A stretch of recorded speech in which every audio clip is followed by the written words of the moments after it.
through if you want to work in the architecture and planning field, right? Just give me a minute.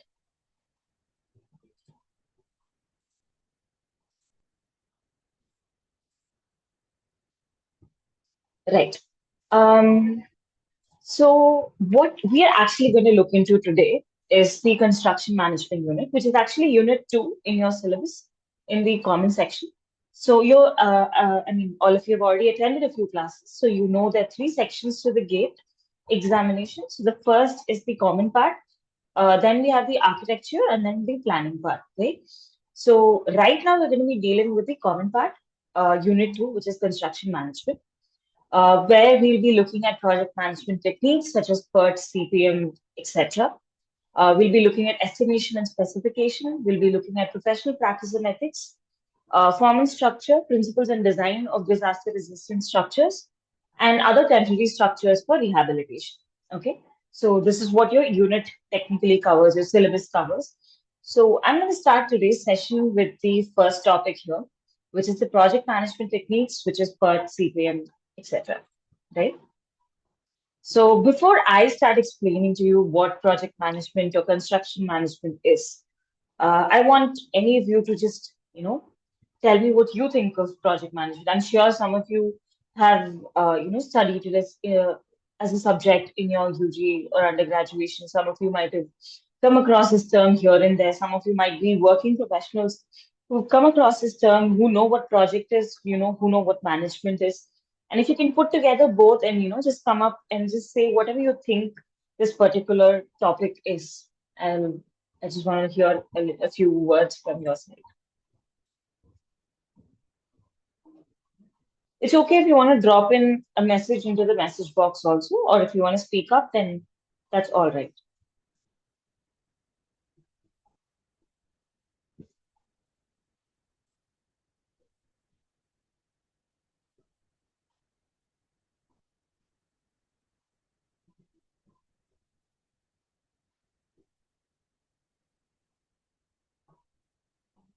Okay.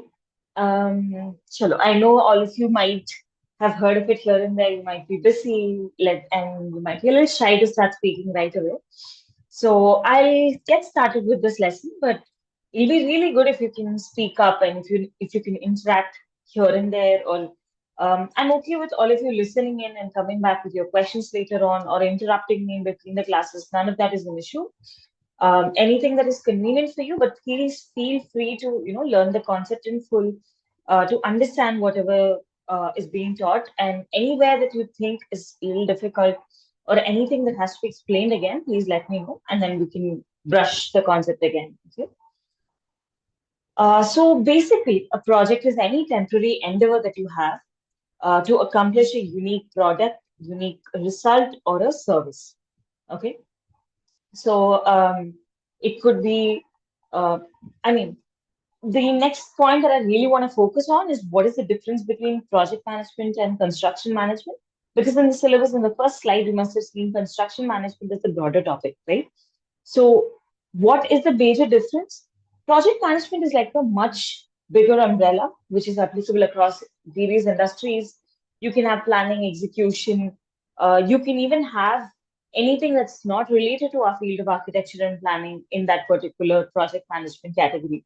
You could be looking at IT projects, you could be looking at infrastructure, you could be looking at service delivery, anything that is termed as a project would have somebody managing it with or without knowing that they're actually managing it. Okay, so they might not be really looking into the technicalities of it, but they'll be looking at how this particular project can be, envisioned. How do you go about it? How do you actually carry it forward?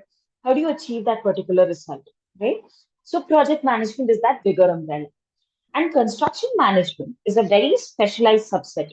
Okay, so we're looking at only construction in this particular um management, right?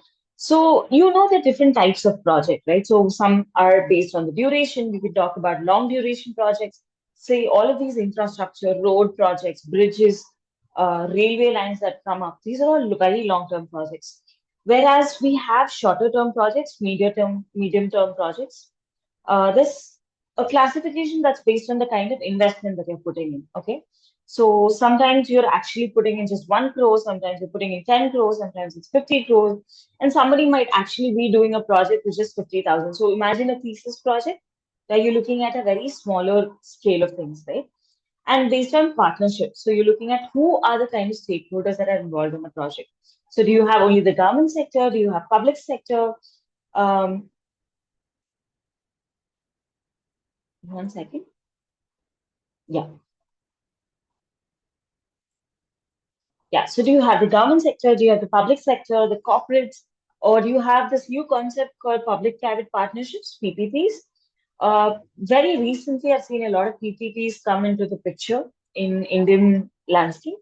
We started relying on a lot of private investment and private techniques, technologies to implement public infrastructure projects. Okay. And then there's another classification where you're looking at the investment risk. There's some where you're looking at, there might be no risk in that particular project, there might be high risk in that particular project.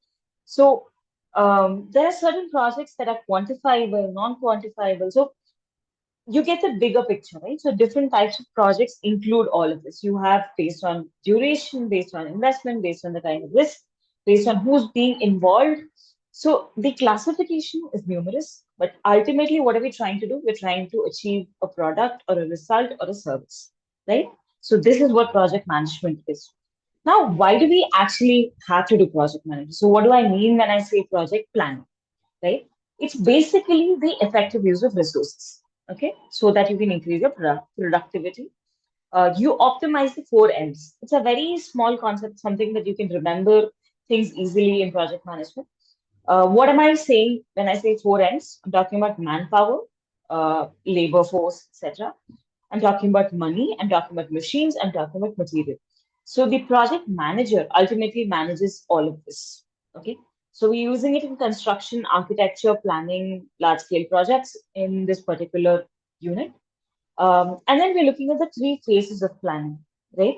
So what are the three phases? We have planning, where you define all of the objectives. What do you really need to do in this? What are we aiming for, etc. So that's the first phase. The second is the scheduling, where you allocate your resources. You allocate time, material, cost, place, manpower, technology, everything. So we're going to be looking at a few methods of scheduling. So both of these phases, planning and scheduling, actually comes prior to the start of the project or pre to the start of the project. Whereas monitoring and controlling is something that you do afterwards. So let's say you have a target. Okay, let's take a very simple example. Let's say you have GATE exam in February. So what all of you're doing right now is planning ahead for it, right? You're planning across this 6 months ahead of your time, where you divide all of the topics into the 6 months, look at what topics you can cover, what topics you already know. So your scheduling would basically depend on, say, if you're taking, this classes, so you'll automatically be trying to cover these particular topics along these classes, right? Sometimes you'll require a lot more time for certain units. Sometimes you're very well versed in certain units. You wouldn't spend too much of time. So this decision of how much time to allot for all of these activities, and then how much of material, how much of, plays, or how much of your energy you're putting in, all of that comes into the scheduling. So this is what you're doing right now. However, after implementing the schedule, sometimes you can go off track. Let's say you have scheduled it in such a way that you'll finish a particular chapter that you'll do a particular chapter for, like, say, 3 days. Okay. But then you ultimately you're not able to finish it in 3 days. You need another extra day. So what happens is that the next particular task actually shifts. Your next chapter shifts into the next week or the next day, right? So when you don't have these buffers, automatically it ends up prolonging your entire schedule. So say your right now your gate exam date cannot be pushed, right? So automatically what happens is that you end up covering lesser chapters than you intended to. In case you're able to push that particular result or particular service a little more, say in our workplaces, offices, you have like a report to submit, but then you're supposed to finish say 100 pages in like 10 days. but you're not able to complete 10 pages per day. And you're completing 20 pages in a day, but you're completing only 5 pages in the next day. On an average, it looks okay, but then somewhere you fall short, somewhere you extend, all of that happens, right? So, how do you update? How do you replan? How do you reschedule? That comes under the third part, monitoring or controlling, which is basically after the project is set into motion, after it starts. Okay. I'm actually explaining very simple concepts at the moment. So I understand